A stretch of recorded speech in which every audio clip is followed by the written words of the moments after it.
Mama, hebu tuambie, ulipomleta huyu mtoto alikuwa na shida gani, na sasa hivi baada ya maombi unaona hali yake ikoje? Jinsi ulipomleta kwenye maombi. Nilipomleta hapa kwenye maombi alikuwa halali. Hadi ndio anakaa tu mpaka asubuhi. Lakini Jumaa nilipomleta amelala. Na ameamka asubuhi akala.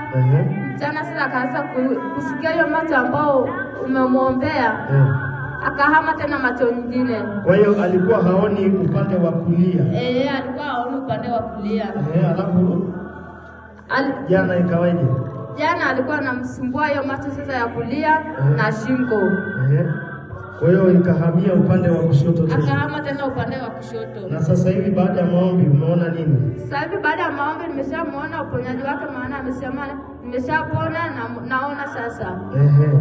Hebu mfunike hilo jicho mtumishi, hebu mfunike jicho la kulia. Tuangalie kama anaona hiyo upande wa kushoto. Fungua jicho. Unaniona? Unaniona? Bwana Yesu asifiwe. Anasema ananiona jamani. Amen. Haleluya. Musa, nani amekuponya?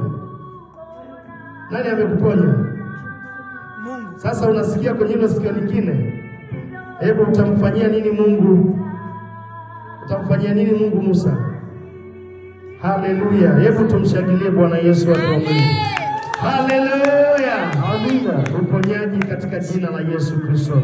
Baba, nakuinua na kubariki Mungu. Asante kwa sababu ya matendo yako makubwa ambayo umetenda kwa ajili ya mtoto wako.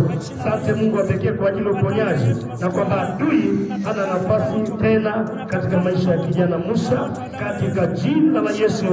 Bwana, tunakuinua.